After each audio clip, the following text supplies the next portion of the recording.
أعوذ بالله من الشيطان الرجيم. بسم الله الرحمن الرحيم.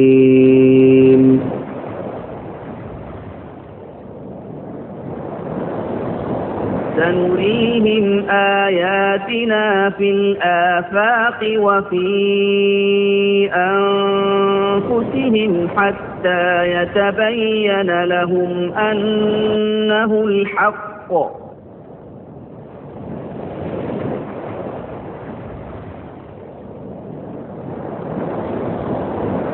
أولم يكف بربك أنه على كل شيء شهيد.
من الشيطان الرجيم. بسم الله الرحمن الرحيم.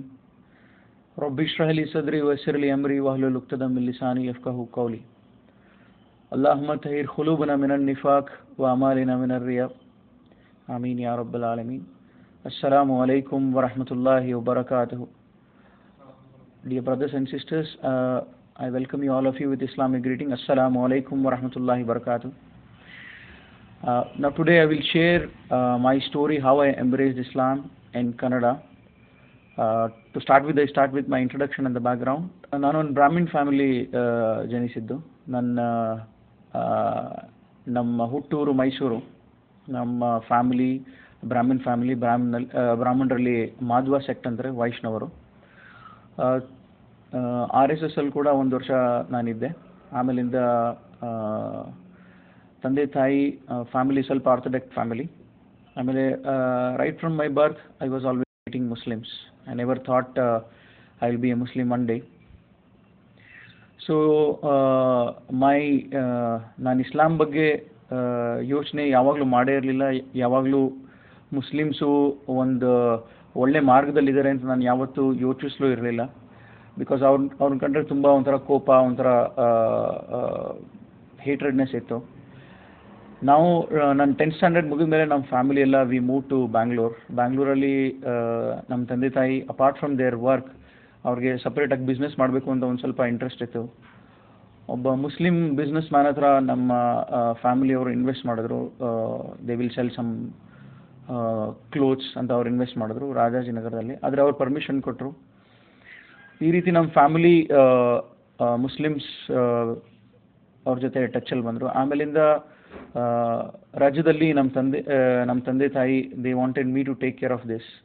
ರಾಜ್ಯದಲ್ಲಿ ಹೋಗ್ಬಿಟ್ಟು ನಾವು ಇನ್ವೆಸ್ಟ್ಮೆಂಟ್ನ, ಈ ವ್ಯಾಪಾರನ ನಾನು ನೋಡ್ಕೊಬೇಕು ಅಂತ ಅವ್ರ ಆಸೆ ಆಗಿತ್ತು. ಆದರೆ ನನಗೆ ಇದೆಲ್ಲ ಇಷ್ಟ ಇರಲಿಲ್ಲ. ಅಟ್ಲೀಸ್ಟ್ ನಾನು ಮುಸ್ಲಿಮ್ಸ್ ಜೊತೆ ಕೆಲಸ ಮಾಡಬೇಕು ಅಂತ ನನಗೆ ತುಂಬ ಇಷ್ಟ ಇರಲಿಲ್ಲ. ನಾನು ಮುಸ್ಲಿಮ್ಸ್ ಜೊತೆ ಕೆಲಸ ಮಾಡಬಾರ್ದು ಅಂತ ಇದ್ದೆ. ಆಮೇಲಿಂದ ನಮ್ಮ ತಾಯಿ ಅವರು ಟೀಚರ್ ಆಗಿದ್ದರು. ನಮ್ಮ ತಾಯಿ ಟೀಚರು. ಅವ್ರಿಗೆ ರಾಜ್ಯದಲ್ಲಿ ಹೋಗ್ಬಿಟ್ಟು ಈ ಶಾಪ್ನಲ್ಲಿ ಅವ್ರ ವ್ಯಾಪಾರನ ನೋಡ್ಕೊತಾ ಇದ್ರು ಪಾರ್ಟ್ ಟೈಮ್ನಲ್ಲಿ.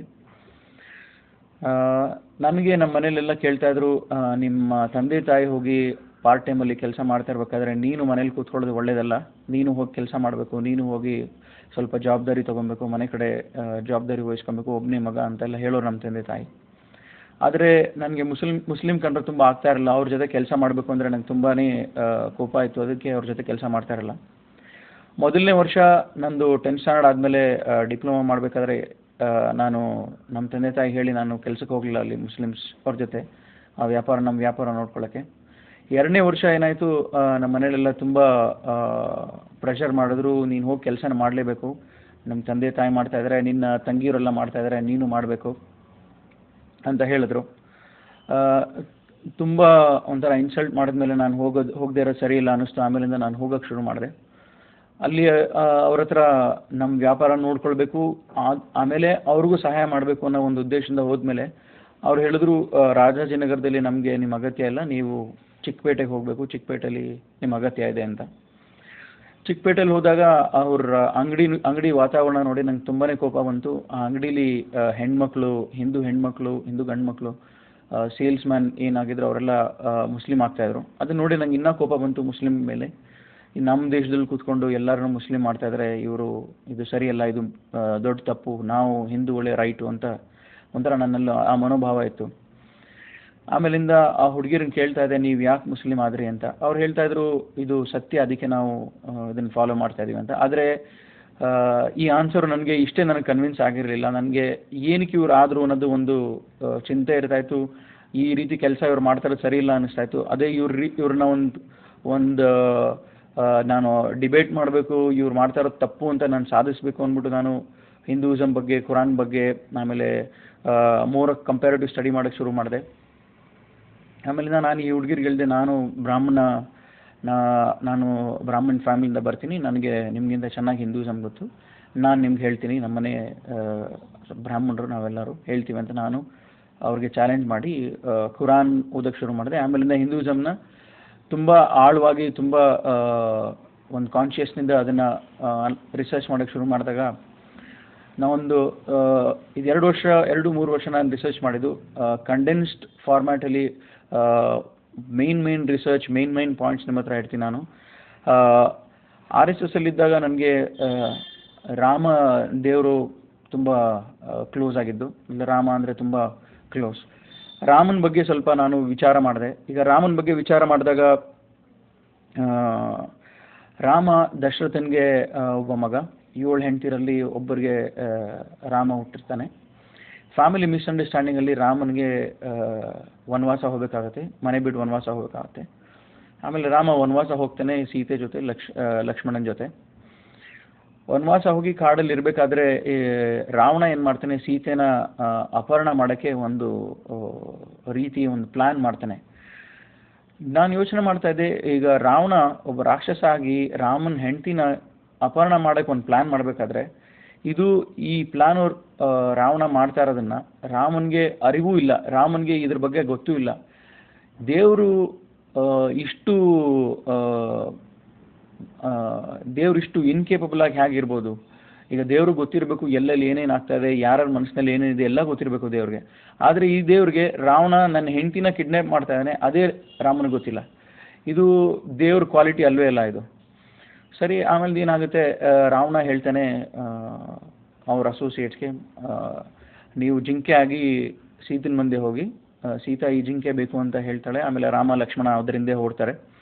ಅವ್ರು ಯಾವಾಗ ಅದರಿಂದ ಓಡ್ತಾರೋ, ನಾನು ಭಿಕ್ಷುಕನ ವೇಷದಲ್ಲಿ ಬಂದ್ಬಿಟ್ಟು ಸೀತೆನ ನಾನು ಅಪಹರಣ ಮಾಡ್ತೀನಿ ಅಂತ ಅವ್ರು ಹೇಳ್ತಾರೆ. ಅದೇ ಥರನೇ ಇವರು ಪ್ಲ್ಯಾನು ಮಾಡ್ತಾರೆ. ರಾಮ ಲಕ್ಷ್ಮಣ ಆ ಜಿಂಕೆ ಹಿಂದೆ ಓಡ್ತಾರೆ. ಆ ಜಿಂಕೆ ಹಿಂದೆ ಓಡಿದಾಗ ರಾಮನಿಗೂ ಲಕ್ಷ್ಮಣಗೂ ಈ ಅರಿವೇ ಇಲ್ಲ, ಇದು ಒಂದು ಪ್ಲ್ಯಾನು, ಇದು ಒಂದು ದುಷ್ಟ ಚಟ ಇದು ರಾವಣಂದು, ನನ್ನ ಹೆಂಡತಿನ ಅಪಹರಣ ಮಾಡೋಕ್ಕೆ ಅಂತ. ಅವರು ಈ ಬಗ್ಗೆ ಯೋಚನೆ ಮಾಡಲ್ಲ, ಈ ಬಗ್ಗೆ ತಿಳುವಳಿಕೆನೇ ಇರಲ್ಲ ಅವ್ರಿಗೆ. ನಾನು ಯೋಚನೆ ಮಾಡ್ತಾ ಇದ್ದೆ, ಇವಾಗ ರಾಮ ಅವನ ಹೆಂಡತಿನ ಉಳಿಸ್ಕೊಳಕ್ಕಾಗ್ದ್ರೆ ನನ್ನನ್ನು ಹೇಗೆ ಉಳಿಸ್ತಾನೆ? ನನ್ನ ಫ್ಯಾಮಿಲಿ, ಈಗ ನನ್ನ ಮನೆತನನ್ನ ಹೇಗೆ ಅವ್ನು ಕಾಪಾಡ್ತಾನೆ? ಅವನು ಆ ಜಿಂಕೆಯಿಂದ ಓಡಾಡ್ತಾನೆ. ಜಿಂಕೆಯಿಂದ ಓಡಾಡಿದ್ಮೇಲೆ ಆ ಜಿಂಕೆ ತುಂಬ ದೂರ ಕರ್ಕೊಂಡು ಹೋಗುತ್ತೆ ರಾಮನ ಲಕ್ಷ್ಮಣನ. ಅದೇ ಪ್ಲ್ಯಾನ್ ಆಗಿತ್ತು ರಾವಣಂದು. ಅವ್ರು ಯಾವಾಗ ಹೋಗ್ತಾರೋ, ಮೊದಲು ರಾಮ ಹೋಗ್ತಾನೆ, ಆಮೇಲಿಂದ ರಾಮ ಬರದೇ ಇದ್ದಾಗ ಲಕ್ಷ್ಮಣ ಫಾಲೋ ಮಾಡ್ತಾನೆ. ತುಂಬ ದೂರ ಹೋಗ್ತಾರೆ, ಇಬ್ಬರು ಬರಲ್ಲ. ಅಷ್ಟರಲ್ಲಿ ರಾವಣ ಭಿಕ್ಷುಕನ ವೇಷದಲ್ಲಿ ಬರ್ತಾನೆ. ಭಿಕ್ಷುಕನ ವೇಷದಲ್ಲಿ ಬಂದ್ಬಿಟ್ಟು ರಾಮನ ಹೆಂಡತಿಗೆ ಸೀತೆಗೆ ರಾವಣ ಭಿಕ್ಷೆ ಕೇಳ್ತಾನೆ, ಭಿಕ್ಷೆ ಕೊಡಿ ಅಂತ. ಸೀತೆ ಹೊರಗೆ ಬಂದು ಭಿಕ್ಷೆ ಕೊಡೋ ಟೈಮಲ್ಲಿ ರಾವಣ ಸೀತೆನ ಅಪಹರಣ ಮಾಡ್ತಾನೆ. ಇದು ನಂಬಕ್ಕೆ ಒಂಥರ ಆಗದೇ ಇರೋದು ಇದು. ಇವಾಗ ರಾಮ ದೇವರು, ರಾಮನ ಹೆಂಡತಿ ದೇವತೆ. ಆದರೆ ರಾಮನ ಹೆಂಡತಿನ ಅಪಹರಣ ಮಾಡಬೇಕಾದ್ರೆ ಸೀತೆ ಕೂಡ ಅವಳು ಶಕ್ತಿಶಾಲಿ ಇಲ್ಲ. ಸೀತೆ ಕೂಡ ಅವಳಿಗೋಸ್ಕರ ಅವಳು ಬಚಾಯಿಸ್ಕೊಳಕ್ಕಾಗಲ್ಲ. ಸೀತೆ ಕೂಡ ಅದಕ್ಕೆ ರಾವಣನ ಜೊತೆ ಹೋಗ್ಬಿಡ್ತಾಳೆ. ಸೀತೆಗೆ ಶಕ್ತಿನೇ ಇರಲ್ಲ ಅವಳಿಗೆ ಬಚಾಯಿಸ್ಕೊಳ್ಳೋಕ್ಕೆ. ಸೊ ನಾನು ಯೋಚನೆ ಮಾಡ್ತಿದ್ದೆ, ಇದೇನು ರಾಮನಿಗೂ ಶಕ್ತಿ ಇಲ್ಲ, ರಾವಣನಿಂದ ತಪ್ಪಿಸ್ಕೊಳ್ಳೋಕ್ಕೆ ಸೀತೆಗೂ ಶಕ್ತಿ ಇಲ್ಲ. ಸೊ ಕಿಡ್ನ್ಯಾಪ್ ಆಗಿ ಹೋಗ್ತಾರೆ. ಆಮೇಲಿಂದ ತುಂಬ ವರ್ಷಗಳಾದಮೇಲೆ ರಾಮನಿಗೆ ಗೊತ್ತಾಗುತ್ತೆ ರಾವಣ ಕಿಡ್ನ್ಯಾಪ್ ಮಾಡಿದ್ದಾನೆ ಅಂತ. ಆಮೇಲೆ ಇದೆಲ್ಲ ನನಗೆ ಒಂಥರ ಸ್ಟೋರಿ ಅನ್ನಿಸ್ತಾ ಇತ್ತು. ಇದು ನಿಜ ಆಗಕ್ಕೆ ಸಾಧ್ಯ ಇಲ್ಲ. ಒಂದು ದೇವ್ರ ಕ್ವಾಲಿಟಿ ಇದೆಲ್ಲ ಆಗಕ್ಕೆ ಸಾಧ್ಯ ಇಲ್ಲ. ಈಗ ದೇವ್ರಿಗೆ ಎಲ್ಲೆಲ್ಲಿ ಯಾರ್ಯಾರ ಮನಸ್ಸಿನಲ್ಲಿ ಏನೇನು ಇರುತ್ತೋ ಎಲ್ಲ ಗೊತ್ತಿರುತ್ತೆ. ಈಗ ರಾಮನಿಗೆ ಅವನ ಹೆಂಡತಿನ ಕಿಡ್ನ್ಯಾಪ್ ಮಾಡೋ ಮನಸ್ಸಿನಲ್ಲಿ ಏನಿತ್ತು ಅಂತಲೇ ಗೊತ್ತಿರಲ್ಲ. ರಾಮನಿಗೆ ಅವನ ಹೆಂಡತಿನ ಕಿಡ್ನ್ಯಾಪ್ ಮಾಡ್ತಾರೆ ಅನ್ನೋದೇ ಗೊತ್ತಿರಲ್ಲ. ಸೊ ಆಮೇಲಿಂದ ಏನಾಗುತ್ತೆ, ತುಂಬ ವರ್ಷಗಳಾದಮೇಲೆ ರಾಮನಿಗೆ ಗೊತ್ತಾಗುತ್ತೆ ಇಲ್ಲಿ ಸೀತೆ ಈ ಲಂಕೆಯಲ್ಲಿದ್ದಾಳೆ. ಆಮೇಲೆ ರಾಮ ಈ ವಾನರ ಸಹಾಯದಿಂದ ಈ ಸೀತೆನ ವಾಪಸ್ ಮನೆಗೆ ಕರ್ಕೊಂಡ್ಬರ್ತಾರೆ. ಇದು ನಂಬಕ್ಕಾಗದಿರೋದು ಒಂದು ಇದಿದೆ ಇಲ್ಲಿ. ಇವಾಗ ವಾನರಿಂದ ಯಾಕೆ ಸಹಾಯ ತಗೊಬೇಕು? ರಾಮನೇ ದೇವರಾಗಿದ್ರೆ ರಾಮನ್ ಗೊತ್ತಾದ ಮೇಲೆ ಸೀತೆ ಎಲ್ಲಿದ್ದಾಳೆ ಅಂತ ಅವನ ಶಕ್ತಿಯಿಂದ ಅವ್ನು ಕರ್ಕೊಂಬರ್ಬೋದು. ಈ ವಾನರ ಸಹಾಯ ಯಾಕೆ ತಗೊಂತಾನೆ? ಈ ವಾನರು ರಾವಣನ ಜೊತೆ ಯುದ್ಧ ಮಾಡಿ ಆಮೇಲಿಂದ ಸೀತೆ ಕರ್ಕೊಂಬರ್ತಾರೆ. ಸೀತೆ ಕರ್ಕೊಂಬಂದ್ಮೇಲೆ ಕೂಡ ರಾಮ ಅವನ ಹೆಂಡತಿನೇ ನಂಬಲ್ಲ, ದೇವ್ರನ್ನೇ ನಂಬಲ್ಲ. ಅವ್ನು ಹೇಳ್ತಾನೆ, ನೀನು ಇಷ್ಟು ವರ್ಷ ನೀನು ರಾವಣನ ಜೊತೆ ಇದ್ದೆ, ಇವಾಗ ಜನಗಳೆಲ್ಲ ಏನೇನೋ ಮಾತಾಡ್ತಾ ಇದ್ದಾರೆ ನಿನ್ನ ಬಗ್ಗೆ, ನಾನು ಕೂಡ ನಿಮ್ಮನ್ನು ನಂಬೋದು ಸ್ವಲ್ಪ ಇವಾಗ ಕಷ್ಟ ಆಗ್ತಾಯಿದೆ. ನೀವು ಒಂದು ಅಗ್ನಿ ಪರೀಕ್ಷೆ ಒಳಗಾಗಬೇಕು.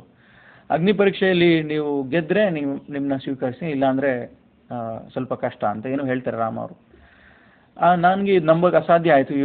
ದೇವ್ರು ನಂಬಿದ್ಮೇಲೆ ಇವಾಗ ನಮ್ಮನ್ನು ಹೆಂಗೆ ನಂಬ್ತಾರೆ? ನಾವು ತುಂಬ ಮಿಸ್ಟೇಕ್ಸ್ಗಳು ಮಾಡ್ತೀವಿ, ಇವಾಗ ನಮ್ಮನ್ನು ಹೆಂಗೆ ನಂಬ್ತಾರೆ? ಆಮೇಲೆ ರಾಮನಿಗೆ ಇದೆಲ್ಲ ಮಾಡೋ ಅಗತ್ಯ ಏನಿತ್ತು? ನಮಗೇನು ಮೆಸೇಜ್ ಇದೆ ಇದರಲ್ಲಿ?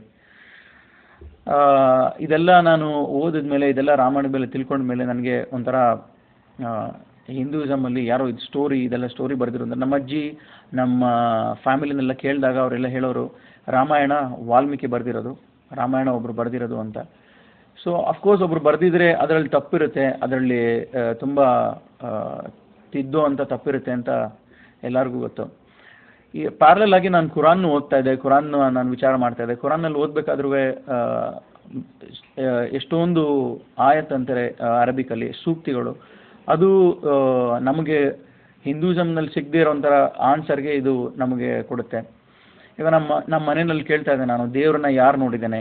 ನಾನು ವಿಚಾರ ಮಾಡ್ತಾ ಇದ್ದೆ ನನ್ನಲ್ಲೇ, ದೇವ್ರನ್ನ ಯಾರು ನೋಡಿದ್ದೇನೆ? ರಾಮ ಇದೇ ಥರ 2 ಕಾಲಿದೆ 2 ಕೈ ಇದೆ, ಇದೇ ಥರ ಅವನಿದ್ದಾನೆ ಅಂತ ಏನು ಗ್ಯಾರಂಟಿ? ಯಾರು ನೋಡಿದ್ದಾರೆ ರಾಮನ್ನ? ಈಶ್ವರನ್ ಯಾರು ನೋಡಿದ್ದಾರೆ? ಗಣೇಶನ್ ಯಾರು ನೋಡಿದ್ದಾರೆ ಅಂತ ನಾನು ಕ್ವಶನ್ ಮಾಡಬೇಕಾದ್ರೆ ಎಲ್ಲರೂ ಮನೇಲಿ ಇದೇ ಹೇಳ್ತಾ ಇದ್ರು, ಯಾರೂ ನೋಡಿಲ್ಲ ಇವ್ರನ್ನ, ಆದರೆ ನಾವು ಮಾಡ್ತಾ ಇದ್ದೀವಿ, ನಮ್ಮ ಪೂರ್ವಜರು ಮಾಡ್ತಾಯಿದ್ರು, ಅದಕ್ಕೆ ನಾವು ಮಾಡ್ತಾ ಇದ್ದೀವಿ. ಇವ್ರ ಬಗ್ಗೆ ಇವ್ರು ಇದೇ ಥರ ಇದ್ದಾರೆ ಅಂತ ನಮಗೇನು ಪ್ರೂಫ್ ಇಲ್ಲ. ಇವ್ರಿಗೆ ಈಶ್ವರನ ಹತ್ರ ತ್ರಿಶೂಲ ಇದೆ, ಗಣೇಶನ ಹತ್ರ ಆನೆ ಮುಖಾನ ಇದೆ ಅನ್ನೋದು ಎಲ್ಲೂ ಬರೆದಿಲ್ಲ, ಎಲ್ಲೂ ಈ ಪ್ರೂಫ್ ಇಲ್ಲ, ಯಾರೂ ನೋಡಿಲ್ಲ ಇವ್ರನ್ನ. ಆದರೆ ಇದು ನಮ್ಮ ಪದ್ಧತಿ, ಇದು ನಮ್ಮ ಪರಂಪರೆ, ನಾವು ಮಾಡ್ತಾ ಇದ್ದೀವಿ. ಕುರಾನಲ್ಲಿ ಕೂಡ ಒಂದು ಚಾಪ್ಟ್ರಲ್ಲಿ ಕುರಾನ್ ಹೇಳುತ್ತೆ, ಸೂರೆ ಬಕರಾದಲ್ಲಿ, ಅಗರ್ ನಿಮ್ಮ ತಂದೆ ತಾಯಿಗಳಿಗೆ ಬುದ್ಧಿ ಇರಲಿಲ್ಲ ಅಂದರೆ, ನಿಮ್ಮ ತಂದೆ ತಾಯಿಗಳಿಗೆ ನಿಜ ಅನ್ನೋದು ಏನು ಅಂತ ಗೊತ್ತಿಲ್ಲದೆ ಇದ್ದರೆ ನೀವು ಅದನ್ನೇ ಫಾಲೋ ಮಾಡ್ತೀರಾ, ನಿಮ್ಮ ಮುಂದೆ ನಿಜ ಬಂದಿದ್ರೆ ಅಂತ ಕುರಾನ್ ನಮಗೆ ಸವಾಲು ಹಾಕುತ್ತೆ. ನಾನು ಯೋಚನೆ ಮಾಡ್ತಾ ಇದ್ದೆ, ಹೌದು ಇದು ನಮ್ಮ ಮನೇಲಿ ಆನ್ಸರ್ ಮಾಡ್ತಾರೆ, ನಮ್ಮ ಧರ್ಮದವರು ಇವಾಗ ಇದೇ ಆನ್ಸರು ನಾವು ಮಾಡ್ತಾ ಇದ್ದೀವಿ, ಪರಂಪರೆ ಇದು, ಪದ್ಧತಿ ಇದು ಅಂತ ಹೇಳ್ತಾರೆ. ಅದು ಬಿಟ್ಟರೆ ಬೇರೆ ಏನು ಇವ್ರ ಹತ್ರ ಒಂದು ಪ್ರೂಫ್ ಇಲ್ಲ. ಕುರಾನ್ ಹೇಳುತ್ತೆ ಇವ್ರು ಮಾಡ್ತಾ ಇರೋ ಪದ್ಧತಿ ಅದು ಇವ್ರಿಗೆ ಇದ್ರ ಸತ್ಯದ ಬಗ್ಗೆ ಅರಿವಿರಲಿಲ್ಲ, ಅದಕ್ಕೆ ಅವ್ರು ಮಾಡ್ತಾಯಿದ್ರು. ನಿಮಗೆ ಸತ್ಯದ ಬಗ್ಗೆ ಅರಿವಾದ್ಮೇಲೆ ನೀವು ಇದೇ ಮಾಡ್ತೀರಾ ಅಂತ ಒಂದು ಸವಾಲು ಕೇಳ್ತಾ ಇತ್ತು. ನಾನು ಈ ಕುರಾನ್ ಹೇಳ್ತಾ ಇರೋದು ನಿಜಾನೇ ಅಂತ ಒಂದು ಭಾವನೆ ಬರೋಕ್ಕೆ ಶುರು ಆಯಿತು ನನಗೆ. ಆಮೇಲಿಂದ ಸರಿ, ನನಗೆ ತುಂಬ ಡಿಸಪಾಯಿಂಟ್ ಆಯಿತು ಈ ರಾಮನ ಬಗ್ಗೆ ಅನಾಲಿಸಿಸ್ ಮಾಡಿದ್ಮೇಲೆ. ಆಮೇಲಿಂದ ಗಣೇಶ ಇದ್ದಾನೆ, ಚಾಮುಂಡೇಶ್ವರಿ ಇದೆ, ಸುಮಾರು ಗಾಡ್ ಬಗ್ಗೆ ಅನಾಲಿಸಿಸ್ ಮಾಡಿದೆ. ಒಂದು ಗಣೇಶನ ಬಗ್ಗೆ ಅನಾಲಿಸಿಸ್ ಮಾಡಿದೆ. ಗಣೇಶನ ಸೃಷ್ಟಿ ಹೇಗಾಗುತ್ತೆ ಅಂದರೆ, ಪಾರ್ವತಿ ಇರ್ತಾಳೆ, ಪಾರ್ವತಿ ಸ್ನಾನ ಮಾಡಬೇಕಾಗುತ್ತೆ. ಪಾರ್ವತಿ ಏನು ಮಾಡ್ತಾಳೆ, ಗಣೇಶನ ಸೃಷ್ಟಿ ಮಾಡ್ತಾಳೆ, ನನ್ನನ್ನು ನೀನು ಕಾಯಬೇಕು ವಾಚ್ಮ್ಯಾನ್ ಆಗಿ, ಸೆಕ್ಯೂರಿಟಿ ಆಗಿ ಅಂತ ಅವಳು ಹೋಗ್ತಾಳೆ. ಇವಾಗ ಎಲ್ಲರಿಗೂ ಗೊತ್ತು ಪಾರ್ವತಿ ಈಶ್ವರನ ಹೆಂಡತಿ ಅಂತ. ಈಶ್ವರ ಶಕ್ತಿಶಾಲಿ, ಒಂದು ಪ್ರಭಾವಶಾಲಿ ಒಂದು ದೇವ್ರಂತ ಪೂಜೆ ಮಾಡ್ತಾರೆ ಹಿಂದೂ ಧರ್ಮದಲ್ಲಿ. ಆ ದೇವ್ರಿಗೆ ಅಷ್ಟೊಂದು ಶಕ್ತಿ ಇದೆ. ಮೂರನೇ ಕಣ್ಣನ್ನು ಬಿಟ್ಟರೆ ಈ ಪೂರ್ತಿ ಇದೊಂದು ಲೋಕನೇ ಭಸ್ಮ ಆಗೋ ಥರ ಒಂದು ಶಕ್ತಿ ಆ ಈಶ್ವರನಿಗಿದೆ. ಅಂತಹ ಒಂದು ಶಕ್ತಿಶಾಲಿ ದೇವರನ್ನ ಹೆಂಡತಿಯಾಗಿ ಪಾರ್ವತಿಗೆ ಯಾಕೆ ಸೆಕ್ಯೂರಿಟಿ ಬೇಕು? ಪಾರ್ವತಿಗೆ ಯಾರು ಕಂಡ್ರೆ ಭಯ? ಪಾರ್ವತಿಗೆ ಏನಕ್ಕೆ ಭಯ? ಏನಕ್ಕೆ ಪಾರ್ವತಿ ಗಣೇಶನ್ ಕ್ರಿಯೇಟ್ ಮಾಡ್ತಾಳೆ ಸೆಕ್ಯೂರಿಟಿಯಾಗಿ? ಇದೆಲ್ಲ ಒಂಥರ ಕನ್ಫ್ಯೂಷನ್ ಕ್ರಿಯೇಟ್ ಮಾಡುತ್ತೆ.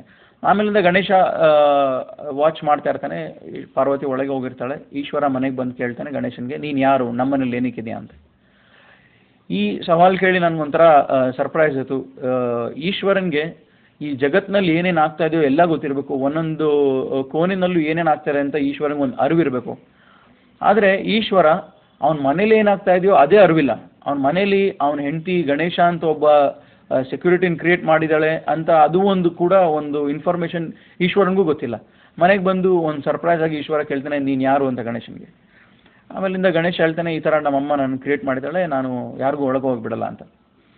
ಈಶ್ವರ ಹೇಳ್ತಾನೆ, ನಾನು ಒಳಗೆ ಹೋಗಬೇಕು ಅಂತ. ಈಶ್ವರನಿಗೆ ಸ್ವಲ್ಪ ಆರ್ಗ್ಯುಮೆಂಟ್ ಆಗುತ್ತೆ. ಆಮೇಲೆ ಈಶ್ವರ ಗಣೇಶನ ತಲೆನ ಕತ್ತರಿಸ್ಬಿಡ್ತಾನೆ. ನಾನು ಯೋಚನೆ ಮಾಡ್ತಿದ್ದೆ, ಈಶ್ವರನಿಗೆ ಒಂದು ಸ್ವಲ್ಪ ಸಹನೆ ಇಲ್ವಾ? ಒಂದು ಗಣೇಶ ಹೇಳ್ದ ಒಳಗೆ ಹೋಗಿ ಬಿಡಲ್ಲ ಅಂತ, ಆಮೇಲೆ ಈಶ್ವರ ಇಲ್ಲ ನಾನು ಹೋಗಬೇಕು ಅಂತ. ಬರೀ ಇದೊಂದು ತಪ್ಪಿಗೆ ಈಶ್ವರ ಸಹನೆ ಇಲ್ದೇನೆ ಪ್ರಾಣನೇ ತೆಗೆದುಬಿಡೋದ. ಇಷ್ಟೊಂದು ಕಠೋರವಾದ ಕ್ವಾಲಿಟಿ ದೇವರಲ್ಲಿ ಇರೋಕ್ಕೆ ಅಸಾಧ್ಯ. ಇದು ದೇವರು ನಾವೇನೇ ತಪ್ಪು ಮಾಡಿದ್ರು ಕ್ಷಮಿಸಬೇಕು, ನಮ್ಮನ್ನ ತಿದ್ದಬೇಕು ಅನ್ನೋದೊಂದು ಇದಿರಬೇಕು. ಇದು ಹೇಗೆ ಈ ಥರ ಒಂದು ಕಠೋರವಾದ ಕ್ಯಾರೆಕ್ಟರ್ ಒಂದು ದೇವರಲ್ಲಿ ಇರೋಕ್ಕೆ ಸಾಧ್ಯ ಇಲ್ಲ ಅಂತ ನಾನು ಅಂದ್ಕೊಂಡೆ. ಆಮೇಲಿಂದ ಏನಾಯಿತು, ಪಾರ್ವತಿ ಹೊರಗೆ ಬರ್ತಾಳೆ, ಹೊರಗೆ ಬಂದು ನೋಡ್ತಾಳೆ ಇದೆಲ್ಲ ಆಗಿದೆ. ಆಮೇಲೆ ಪಾರ್ವತಿ ಹೇಳ್ತಾಳೆ, ನನ್ನ ಮಗನಿಗೆ ನೀವು ತಿರ್ಗಾ ಜೀವನ ಕೊಡಬೇಕು, ಅವನ್ನ ತಿರ್ಗಾ ಜೀವಂತ ಮಾಡಬೇಕು ಅಂತ ಹೇಳಿದಾಗ ಶಿವ ಹೇಳ್ತಾನೆ, ನಾನು ಮಾಡೋಕ್ಕಾಗಲ್ಲ, ನಾನು ಒಂದು ಸಲ ಮಾಡಿದ್ದೇನೆ, ನಾನು ಹಿಂದೆ ತಗೊಳಕ್ಕಾಗಲ್ಲ ಅಂತ. ಇದು ಬರೀ ಆ ತಲೆನ ಜೋಡ್ಸೋಕ್ಕೆ ಈಶ್ವರ ಹೇಳ್ತಾನೆ ನನ್ನ ಕೈಲಿ ಆಗಲ್ಲ ಅಂತ. ಅದು ಬಿಟ್ಬಿಟ್ಟು ಈಶ್ವರ ಹೇಳ್ತಾನೆ ಅವ್ರ ಸಹಚರಿಗೆ, ನಾನು ಹೋಗ್ಬಿಟ್ಟು ಒಂದು ಈ ರೀತಿಲಿ ಈ ಡೈರೆಕ್ಷನಲ್ಲಿ ಯಾವ ಪ್ರಾಣಿ ಮಲಗಿರುತ್ತೋ ಆ ಪ್ರಾಣಿನ ತೊಗೊಂಬಂದು ತಲೆ ತೊಗೊಂಬಂದು ನನಗೆ ಕೊಡಿ ಅಂತ. ಅವ್ರು ಹೋಗಿ ಆನೆ ತಲೆನ ತೊಗೊಂಬಂದು ಕೊಡ್ತಾರೆ. ಆಮೇಲಿಂದ ಜೋಡಿಸಿ ಗಣೇಶ ಆಗುತ್ತೆ. ನಾನು ಯೋಚನೆ ಮಾಡಿದೆ, ಯಾಕೆ ಈಶ್ವರ ಆನೆ ತಲೆ ಕತ್ತರಿಸಬೇಕಾಗಿತ್ತು? ಇದೇ ತಲೆನ ಜೋಡಿಸ್ಬೋದಾಗಿತ್ತಲ್ವಾ? ಆನೆ ತಲೆ ಏನಕ್ಕೆ ಜೋಡಿಸ್ಬೇಕಾಗಿತ್ತು? ಆಮೇಲೆ ಆನೆ ತಲೆ ಜೋಡಿಸಿ ಜೀವನ ಕೊಡೋಕ್ಕೆ ಶಕ್ತಿ ಇದ್ಮೇಲೆ ಅದೇ ತಲೆ ಜೋಡಿಸಿ ಕೂಡ ಜೀವ ಕೊಡ್ಬೋದು. ಇದೆಲ್ಲ ಒಂಥರ ಕನ್ಫ್ಯೂಷನ್. ಆಮೇಲಿಂದ ಗಣೇಶಂಗೆ ಆನೆ ತಲೆ ಜೋಡಿಸಿದ ಮೇಲೆ ಗಣೇಶ ಹೇಳ್ತಾನೆ. ಆಮೇಲಿಂದ ಅದೇ ಗಣೇಶ ಪೂಜೆ ಶುರು ಆಗುತ್ತೆ. ನಾನು ಯೋಚನೆ ಮಾಡಿದೆ, ಗಣೇಶಂಗೆ ಯಾಕೆ ಪೂಜೆ ಮಾಡಬೇಕು? ಅವನ ತಲೆ ಕೂಡ ರಕ್ಷಿಸ್ಕೊಳ್ಳೋಕೆ ಇರೋದು ಅಂತ ಒಂಥರ ಕೇಪಬಿಲಿಟಿ ಇಲ್ಲದೆ ಇರೋ ದೇವರು, ಆಸ್ ಪರ್ ಹಿಂದೂ ಬಿಲೀಫ್. ಅವನನ್ನು ಯಾಕೆ ನಾನು ಪೂಜೆ ಮಾಡಬೇಕು? ಅವನು ನನಗೇನು ರಕ್ಷಣೆ ಕೊಡ್ತಾನೆ? ಅವನ ತಲೆನೇ ಅವನ ಜೀವನನೇ ಅವ್ನು ರಕ್ಷಣೆ ಮಾಡ್ಕೊಳ್ದೇ ಇದ್ದಲ್ಲಿ ನನ್ನನ್ನೇನು ರಕ್ಷಣೆ ಮಾಡ್ತಾನೆ? ನನಗೆ ಯಾವ ರೀತಿ ಸಹಾಯ ಕೊಡ್ತಾನೆ? ನನಗೆ ಯಾವ ರೀತಿ ಒಂಥರ ಭರವಸೆ ಈ ದೇವರು ನನ್ನ ಕಾಪಾಡ್ತಾನೆ ಅಂತ. ಸೊ ನನಗೆ ಅನ್ನಿಸ್ತು, ಇದು ಯಾರು ನೋಡಿಲ್ಲ, ಇದು ಯಾರೋ ಒಂದು ಕಲ್ಪನೆ ಅಂತ ನಾನು ಅದನ್ನು ನಿರ್ಧಾರ ಮಾಡಿದೆ. ಆಮೇಲೆ ಇದು ಒಂದು ಕಲ್ಪನೆನೇ. ಇವಾಗ ಇದ್ರ ಬಗ್ಗೆ ಎಲ್ಲೂ ಯಾವ ಥರನೂ ಪ್ರೂಫ್ ಸಿಗಲ್ಲ ಹಿಂದೂಯಿಸಮ್ಲಿ. ಸೊ ಇದು ಒಂದು ಕಲ್ಪನೆ ಅಂತ ನಮ್ಮ ಮನೆಯವರು, ನನ್ನ ಫ್ರೆಂಡ್ಸ್ ಎಷ್ಟೊಂದು ಜನ ಹೇಳಿದ್ರು. ಆಮೇಲೆ ನನಗೂ ತುಂಬ ನಿರಾಶೆ ಆಯಿತು. ಇವಾಗ ಈ ಮುಸ್ಲಿಮ್ನ ಹೇಗೆ ನಾನು ಸೋಲಿಸಬೇಕು ಅನ್ನೋದೊಂದು ಅದೊಂದು ಚಾಲೆಂಜ್ ನನ್ನ ಕೈಲಿ ಆಗ್ತಾಯಿಲ್ಲ ಅಂತ ನನಗೊಂಥರ ನಿರಾಶೆ ಆಗ್ತಾಯಿತ್ತು. ಆಮೇಲೆ ಮೈಸೂರಿನಲ್ಲಿ ಹುಟ್ಟು ಬೆಳೆದು ನಾನು ಚಾಮುಂಡಿ ಬೆಟ್ಟ ನೋಡಿದೆ, ಚಾಮುಂಡೇಶ್ವರಿ ಇದ್ದಾಳೆ ಅನ್ನೋ ನಂಬಿಕೆ ಇತ್ತು. ಇವಾಗ ಅಲ್ಲೇ ಚಾಮುಂಡೇಶ್ವರಿ ಹೆಸರಲ್ಲಿ ಆ ಬೆಟ್ಟ ಇದೆ, ಆಮೇಲಿಂದ ಅಲ್ಲಿ ದೇವಸ್ಥಾನ ಇದೆ. ಸೊ ಚಾಮುಂಡೇಶ್ವರಿ ಖಂಡಿತ ಅದೊಂದು ದೇವರು ಇದೆ ಅಂತ ನನಗೊಂಥರ ನಂಬಿಕೆ ಇತ್ತು. ಆಮೇಲಿಂದ ಚಾಮುಂಡೇಶ್ವರಿ ಬಗ್ಗೆ ಅನಾಲಿಸಿಸ್ ಮಾಡಿದಾಗಲೂ ಕೂಡ ನನಗೆ ಒಂಥರ ನಂಬಕ್ಕಾಗದೇ ಇರೋದಂಥ ರಿಸಲ್ಟ್ಗಳು ಬಂತು. ಅಸಾಧ್ಯ ಕನ್ಫ್ಯೂಷನ್ನು.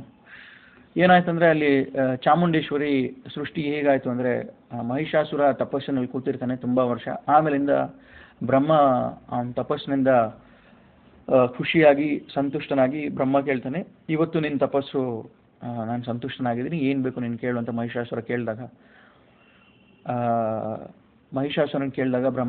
ಮಹಿಷಾಸುರ ಹೇಳ್ತಾನೆ, ನನಗೆ ಶಕ್ತಿಶಾಲಿ ಮಾಡಬೇಕು ಎಲ್ಲರಿಗಿಂತ, ಆಮೇಲೆ ನನಗೆ ಸಾವು ಬರಬಾರ್ದು, ನಾನು ಅಮರನಾಗಿರಬೇಕು ಅಂತ ಬ್ರಹ್ಮ ವರ ಕೊಟ್ಟು ಹೋಗ್ತಾನೆ. ಆಮೇಲಿಂದ ಇವಾಗ ಹಿಂದೂಯಿಸಮ್ನಲ್ಲಿ ಒಂದು ಕಾನ್ಸೆಪ್ಟ್ ಇದೆ, ದೇವಲೋಕ, ಆಮೇಲೆ ಈ ರಾಕ್ಷಸರ ಇರೋ ಲೋಕ, ರಾಕ್ಷಸರ ಲೋಕ. ಆಮೇಲೆ ಯಾವಾಗಲೂ ಈ ಜಗಳ ಇದ್ದೇ ಇರುತ್ತೆ, ದೇವ್ರ ಮಧ್ಯ ರಾಕ್ಷಸರ ಮಗ್ಗ, ದೇವ ಜನಾಂಗ ರಾಕ್ಷಸ ಜನಾಂಗ ಅಂತ ಎರಡು ಭಾಗಗಳಿದ್ದು ಯಾವಾಗಲೂ ಇವು ಜಗಳ ಆಡ್ತಾ ಇರ್ತವೆ. ಈ ರಾಕ್ಷಸ ಬ್ರಹ್ಮನ್ನ ಸಂತುಷ್ಟಿಸಿ ಬ್ರಹ್ಮನಿಂದ ವರ ಪಡೆದು ದೇವಲೋಕಕ್ಕೆ ಹೋಗಿ ದೇವತೆಗಳ ಜೊತೆ ಜಗಳ ಆಡೋಕ್ಕೆ ಶುರು ಮಾಡ್ತಾನೆ. ದೇವತೆಗಳೆಲ್ಲ ಈ ಬ್ರಹ್ಮ ವಿಷ್ಣು ಮಹೇಶ್ವರನ ಹತ್ರ ಹೋಗ್ಬಿಟ್ಟು ಕೇಳ್ತಾರೆ, ಈ ಥರ ನಮ್ಮ ಪ್ರಾಬ್ಲಮ್ ಇದೆ, ಈ ಮಹಿಷಾಸುರ ನಮ್ಮನ್ನ ಅಟ್ಯಾಕ್ ಮಾಡ್ತಾ ಇದ್ದಾನೆ, ನಮ್ಮ ಮೇಲೆ ದಾಳಿ ಮಾಡ್ತಾ ಇದ್ದಾನೆ ಅಂತ ಹೇಳಿದಾಗ ಬ್ರಹ್ಮ ಹೇಳ್ತಾನೆ ನಾನು ಈ ಥರ ವರ ಕೊಟ್ಟಿದ್ದೀನಿ ಅಂತ. ಅವರು ದೇವತೆಗಳು ಕೇಳ್ತಾರೆ ನೀವು ಇದನ್ನು ವಾಪಸ್ ತೊಗೊಬೇಕು ಅಂತ. ಬ್ರಹ್ಮ ಹೇಳ್ತಾನೆ ನಾನು ಒಂದ್ಸಲ ಕೊಟ್ಟಿದ್ದನ್ನು ವಾಪಸ್ ತೊಗೊಳಕ್ಕಾಗಲ್ಲ ಅಂತ. ಆಮೇಲೆ ಆದರೆ ಬ್ರಹ್ಮ ಹೇಳ್ತಾನೆ ಇವಾಗ ನಾನು ಒಂಥರ ವರ ಕೊಟ್ಟಿರೋದು ಏನಂದರೆ, ನೀನು ಇವಾಗ ಯಾರ್ಯಾರು ನೀನು ಎಲ್ಲರಿಗಿಂತ ಶಕ್ತಿಶಾಲಿ, ಯಾರ್ಯಾರು ಇದ್ದಾರೋ ಅವ್ರಿಗಿಂತ ಶಕ್ತಿಶಾಲಿ, ಹಾಗಂದರೆ ಯಾರು ಬರ್ತಾರೋ ಅವ್ರಿಗಿಂತ ಶಕ್ತಿಶಾಲಿ ಅಂತ ಏನಿಲ್ವಲ್ಲ. ಸೊ ನಾವು ಯಾರ್ಯಾರ ಹೊಸಬ್ರನ್ನ ಕರ್ಕೊಂಬರೋಣ, ಹೊಸ ದೇವ್ರನ್ನ ನಾವು ಸೃಷ್ಟಿಸೋಣ, ಆ ದೇವತೆಗೆ ಮಹಿಷಾಸುರನಿಗಿಂತನೂ ತುಂಬ ಶಕ್ತಿ ಕೊಡೋಣ, ಅದು ಮಹಿಷಾಸುರನ ಸಾಯಿಸುತ್ತೆ ಅನ್ನೋ ಥರ ಒಂದು ಪ್ಲ್ಯಾನ್ ಮಾಡ್ತಾರೆ. ವಿಷ್ಣು ಮಹೇಶ್ವರ ಇವರಿಬ್ಬರು ಏನು ಮಾಡ್ತಾರೆ, ಪ್ಲ್ಯಾನ್ ಪ್ರಕಾರ ವಿಷ್ಣು ಹೆಣ್ಣಾಗ್ತಾರೆ, ಮಹೇಶ್ವರ ವಿಷ್ಣು ಮದುವೆ ಆಗಿ ಅವರಿಂದ ಏನು ಮಗು ಹುಟ್ಟುತ್ತೋ ಆ ಮಗು ಹೆಸರೇ ಚಾಮುಂಡೇಶ್ವರಿ. ಆ ಚಾಮುಂಡೇಶ್ವರಿ ಹೋಗಿ ಮಹಿಷಾಸುರನ್ನ ಸಾಯಿಸ್ತಾರೆ. ನಾನಿದೆಲ್ಲ ಯೋಚನೆ ಮಾಡ್ತಾ ಇದ್ದೆ, ಇದೆಲ್ಲ ಇಷ್ಟೊಂದು ಕನ್ಫ್ಯೂಷನ್ ಏನಕ್ಕೆ? ಬ್ರಹ್ಮಂಗೆ ಇಷ್ಟು ಗೊತ್ತಿರಲಿಲ್ವಾ? ಇವನು ತಪಸ್ ಮಾಡ್ತಾ ಇರೋದು ದೇವತೆಗಳನ್ನ ಭಸ್ಮ ಮಾಡೋಕ್ಕೆ, ದೇವತೆಗಳ ಜೊತೆ ಯುದ್ಧ ಮಾಡೋಕ್ಕೆ ಅಂತ ಬ್ರಹ್ಮಂಗೆ ಇಷ್ಟು ಗೊತ್ತಿರಲಿಲ್ವಾ? ಇಷ್ಟು ಗೊತ್ತಿಲ್ಲದೆ ವರ ಕೊಟ್ಟ ಸೈ, ಆದರೆ ಈ ದೇವತೆಗಳು ಗೊತ್ತಿರಲ್ವಾ ಇವನು ಬಂದು ನಮ್ಮನ್ನ ಅಟ್ಯಾಕ್ ಮಾಡ್ತಾನೆ ಅಂತ. ಇವಾಗ ನಾನು ಅಂದ್ಕೊಂಡೆ ಈ ಥರ ಆದರೆ ನಾನು ಒಂದು 10 ವರ್ಷ 15 ವರ್ಷ ತಪಸ್ಸು ಕೂತ್ಕೊಂಡು ದೇವ್ರಿಗೆ ನಾನು ಮೋಸ ಮಾಡ್ಬೋದು, ದೇವರಿಂದನೇ ವರ ತೊಗೊಂಡು ದೇವ್ರಿಗೆ ತಿರುಮಂದ್ರ ಅಂತ ಹೇಳ್ತಾರೆ. ಸೊ ದೇವರಿಂದ ವರ ತೊಗೊಂಡು ದೇವ್ರಿಗೇನೆ ನಾನು ಅಟ್ಯಾಕ್ ಮಾಡ್ಬೋದಲ್ವ. ಸೊ ಇದೆಲ್ಲ ನಂಬಕ್ಕಾಗದಿರೋ ಥರ. ಆಮೇಲಿಂದ ಇದೆಲ್ಲ ಅನಾಲಿಸಿಸ್ ಮಾಡಿದ್ಮೇಲೆ ನಂಗೆ ಗೊತ್ತಾಯಿತು, ಹಿಂದೂಯಿಸಮ್ ಒಂದು ಮೈಥಾಲಜಿ, ನಮ್ಮ ಧರ್ಮ ಏನಿದೆ ಇದು ವೇದಗಳ ಧರ್ಮ. ಈ ವೇದಗಳಲ್ಲಿ ಇರೋದ್ ಪ್ರಕಾರ ನಾವು ಮೂರ್ತಿ ಪೂಜೆ ಮಾಡೋಂಗಿಲ್ಲ. ಆದರೆ ಇದನ್ನು ಫಾಲೋ ಮಾಡ್ತಾ ಇದ್ದಾರೆ ಜನ, ಅವ್ರಿಗೇನು ಅರಿವಿಲ್ಲ, ಅವ್ರು ಸತ್ಯದ ಬಗ್ಗೆ ಯೋಚನೆ ಮಾಡ್ತಾಯಿಲ್ಲ, ದೇವ್ರ ಬಗ್ಗೆ ಯೋಚನೆ ಮಾಡ್ತಾಯಿಲ್ಲ ಅಂತ ಒಂದು ನಿರ್ಧಾರಕ್ಕೆ ಬಂದೆ. ಆಮೇಲಿಂದ ನಾನು ಯೋಚನೆ ಮಾಡ್ತಿದ್ದೆ, ನಾನೇನಾರ ಬ್ರಹ್ಮನ್ ಸ್ಥಾನದಲ್ಲಿದ್ದಿದ್ರೆ ನಾನು ವರನೇ ಕೊಡ್ತಾ ಇರಲ್ಲ ಮಹಿಷಾಸುರನಿಗೆ. ಗೊತ್ತಾಗ್ತಾ ಇತ್ತು ನನಗೆ ಮಹಿಷಾಸುರ ನಮ್ಮನ್ನೇ ಯುದ್ಧ ಮಾಡ್ತಾನೆ ಅಂತ. ಕೊಟ್ಟಿದ್ರು ಸಹ ನಾನು ಅವನಿಗೆ ಭಸ್ಮ ಮಾಡ್ತಿದ್ದೆ. ಯಾಕೆ ಮಹಿಷಾಸುರನಿಗೆ ಇಷ್ಟೊಂದು ಚಾನ್ಸ್ ಕೊಡಬೇಕು?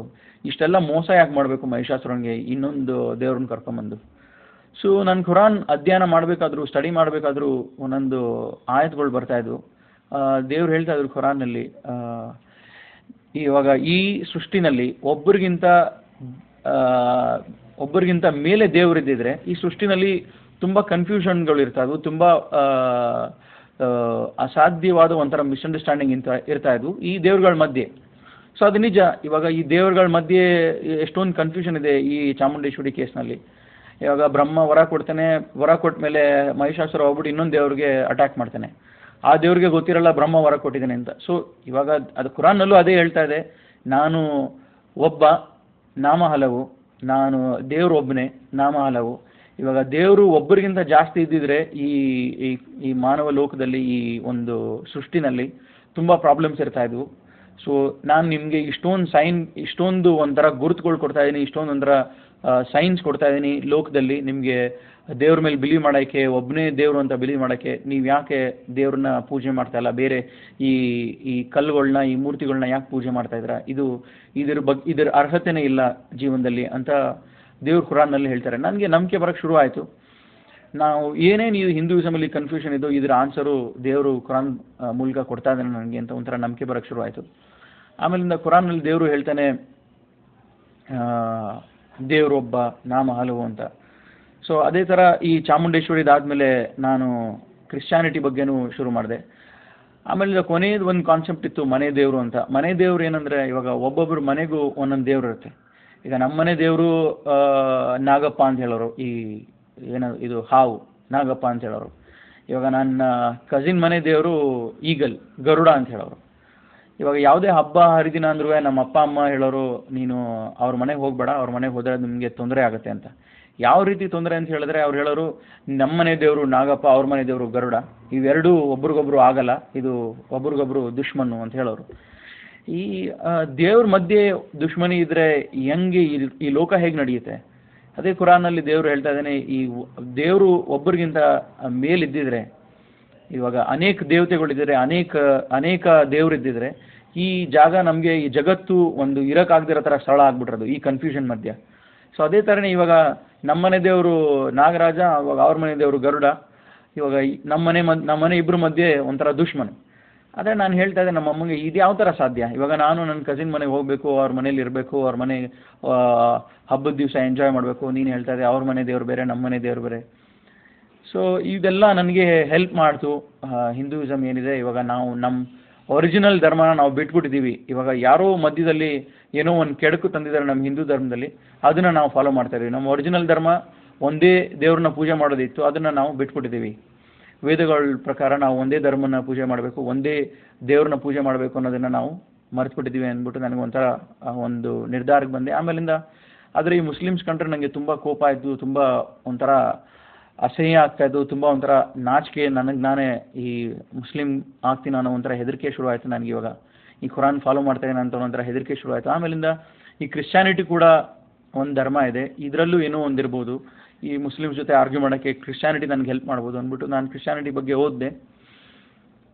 ಅದರಲ್ಲಿ ಓದಿದಾಗ್ಲೂ ಅವ್ರೇನು ಹೇಳ್ತಾರೆ, ಈಸಾ ದೇವ್ರ ಮಗ ಅಂತ ಹೇಳ್ತಾರೆ.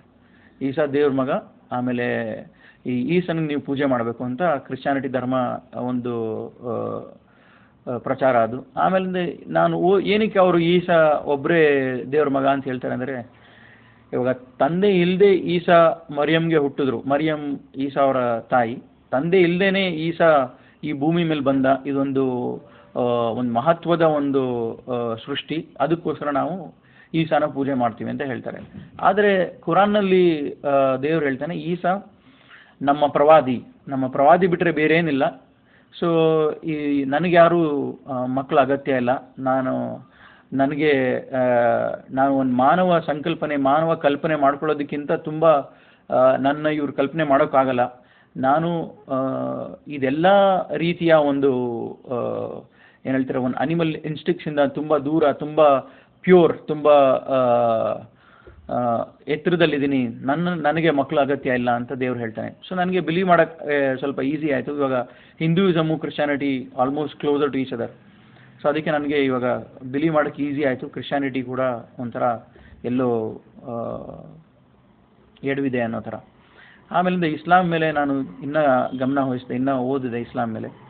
ಆಮೇಲೆ ಸ್ವಲ್ಪ ಆಯತ್ಗಳು ನನಗೆ ತುಂಬ ಚೇಂಜ್ ಮಾಡಿತು. ಸ್ವಲ್ಪ ವರ್ಸಸ್ ಆಫ್ ಕುರಾನ್ ನನಗೆ ತುಂಬ ಹೆಲ್ಪ್ ಮಾಡ್ತು ಕುರಾನ್ ಮೇಲೆ ಬಿಲೀವ್ ಮಾಡೋಕ್ಕೆ. ಅದು ಸ್ವಲ್ಪ ಏನಂದರೆ, ಒಂದು ಹೇಳುತ್ತೆ ಕುರಾನ್ ಸೂರೆ ಬಕ್ರಾದಲ್ಲಿ, you should believe in one God. ಅದು ಇಂಗ್ಲೀಷ್ನಲ್ಲಿ ನಾನು ಹೇಳ್ಬಿಟ್ಟು ನಾನು ಕನ್ನಡದಲ್ಲಿ ಟ್ರಾನ್ಸ್ಲೇಟ್ ಮಾಡ್ತೀನಿ. ಝಾಲಿಕಲ್ ಕಿತಾಬು ಲಾ ರೈಬ ಫೀ ಹುದಲ್ ಲಿಲ್ ಮುತ್ತಕೀನ್, ಇದು ಅರಬಿಕ್ನಲ್ಲಿ. This is the book of guidance for those who are conscious of God. On this book there is no doubt, and this is for those who are conscious of God and who believe in unseen and who believe in the prophet who is current and who is the previous prophet. ಇವಾಗ ಬಂದಿರೋ ಪ್ರವಾದಿ ಮೇಲೆ ಕೂಡ ಅವರು ವಿಶ್ವಾಸ ಇಡ್ತಾರೆ, ಅವ್ರ ಹಿಂದೆ ಬಂದಿರೋ ಪ್ರವಾದಿ ಮೇಲೆ ಕೂಡ ವಿಶ್ವಾಸ ಇಡ್ತಾರೆ. ಆಮೇಲಿಂದ ಅವ್ರಿಗೇನು ಸಂಪತ್ತು ಕೊಟ್ಟಿದ್ದೀವೋ ನಾವು, ಅದರಿಂದ ಅವರು ಖರ್ಚು ಮಾಡ್ತಾರೆ, ಒಬ್ಬರಿಗೆ ದಾನ ಧರ್ಮ ಮಾಡ್ತಾರೆ. ಆಮೇಲೆ ಅವರು ಪರಲೋಕದ ಮೇಲೆ ವಿಶ್ವಾಸ ಇಡ್ತಾರೆ, ಇವರೇ ಯಶಸ್ವಿ ಆಗೋರು ಅಂತ ಕುರಾನ್ ಹೇಳುತ್ತೆ. ಆಮೇಲೆ ನಾನು ಇದೆಲ್ಲ ಅನಾಲಿಸಿಸ್ ಮಾಡಿದ್ಮೇಲೆ ನಾನು ಪೂಜೆ ಮಾಡೋದು ಬಿಟ್ಬಿಟ್ಟೆ. ಯಾವ ರೀತಿ ನಾನು ಈ ಮೂರ್ತಿ ಪೂಜೆ ಮಾಡ್ತಾನೋ ಅದನ್ನು ಬಿಟ್ಬಿಟ್ಟೆ. ಕುರಾನ್ ಅಲ್ಲಿ ದೇವ್ರು ಹೇಳ್ತಾರೆ ಸೂರೆ ಬಕ್ರಾದಲ್ಲಿ, ನಾನು ಎಲ್ಲ ಥರ ಒಂದು ಪಾಪನ ನಾನು ಪರಿಹಾರ ಮಾಡ್ತೀನಿ, ಎಲ್ಲ ಥರ ಪಾಪನ ನಾನು ಕ್ಷಮಿಸ್ತೀನಿ. ಆದರೆ ನನ್ನ ಜೊತೆ ಇನ್ನೊಬ್ಬರನ್ನ ಪೂಜೆ ಮಾಡಿದ್ರೆ ನಾನು ಅದನ್ನು ಕ್ಷಮಿಸಲ್ಲ. ನನಗೆ ಸಲ್ಲಬೇಕಾದ ಪೂಜೆನ ನೀವು ಇನ್ನೊಬ್ರಿಗೆ ಮಾಡಿದ್ರೆ ನಾನು ಅದಕ್ಕೆ ಕ್ಷಮೆ ಮಾಡಲ್ಲ. ಅದನ್ನು ಶಿರ್ಕ್ ಅಂತಾರೆ ಅರಬಿಕಲ್ಲಿ. ಆ ಶಿರ್ಕ್ಗೆ ನಾನು ನಿಮಗೆ ಕ್ಷಮಿಸಲ್ಲ ಅಂತ ಹೇಳ್ತಾರೆ. ನಾನು ಏನು ಮಾಡಿದೆ, ಸರಿ ನಾನು ಮುಸ್ಲಿಮೂ ಆಗಲ್ಲ, ನಾನು ದೇವ್ರನ್ನ ನಿರಾಸೆನೂ ಮಾಡಲ್ಲ, ದೇವ್ರನ್ನ ನಾನು ನಾರಾಜ್ ಮಾಡಲ್ಲ ಅಂದ್ಬಿಟ್ಟು ನಾನು ಏನು ಮಾಡಿದೆ, ಶಿರ್ಕ್ನ ಬಿಟ್ಬಿಟ್ಟೆ. ದೇವ್ರನ್ನೇ ಪೂಜೆ ಮಾಡ್ತೀನಿ. ಒಂದು ದೇವರು, ಈ ಜಮೀನ್ ಆಸ್ಮಾನ್, ಇದು ಆಕಾಶ ಭೂಮಿ, ಏನೇನು ನಮ್ಮ ಕಣ್ಣು ಕಾಣುತ್ತೋ ಇದೆಲ್ಲ ಆ ದೇವರು ಕ್ರಿಯೇಟ್ ಮಾಡಿರೋದು, ನಮ್ಮ ಕಣ್ಣು ಕಾಣದೇ ಇರೋ ದೇವರು.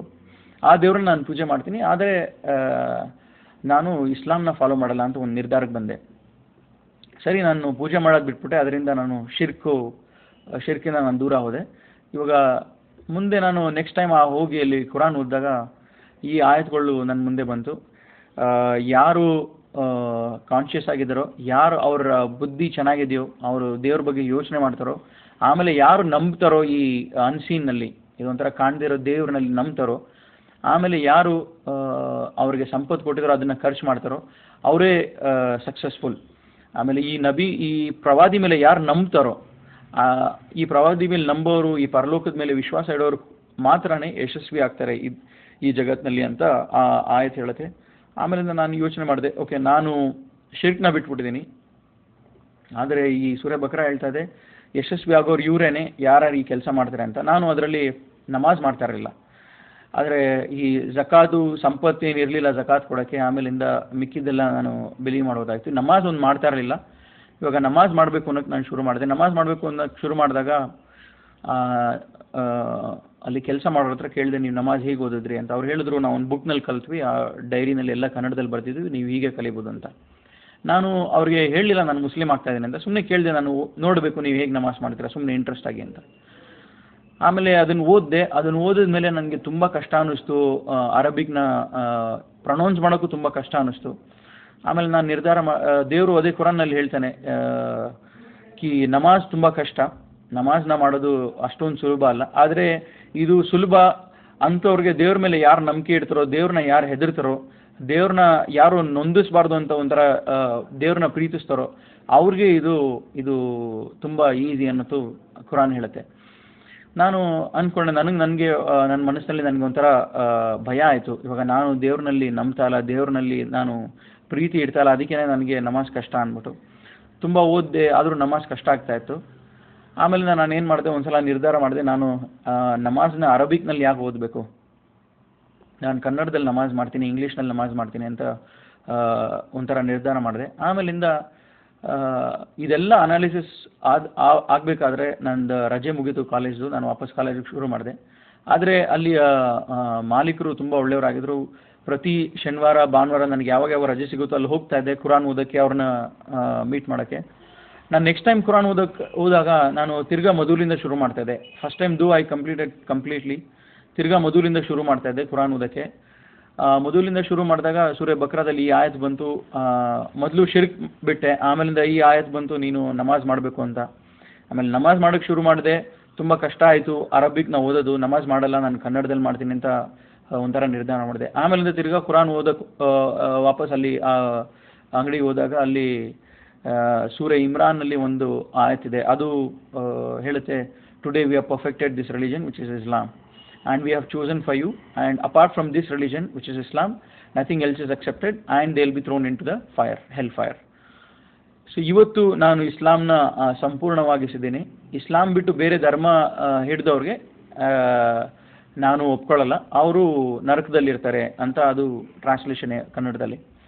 ನನಗೆ ಇದು ಓದಿದ ಮೇಲೆ ತುಂಬ ಹೆದರಿಕೆ ಆಯಿತು. ಇದೇನು ಈ ಬುಕ್ಕು ನನಗೆ ಪ್ರತಿ ದಿವಸ ಒಂದೊಂದು ಹೇಳ್ತಾ ಇದೆ, ನನಗೆ ಹೆದರಿಕೆ ಆಗ್ತಾಯಿದೆ ಈ ಬುಕ್ಕಿಂದ.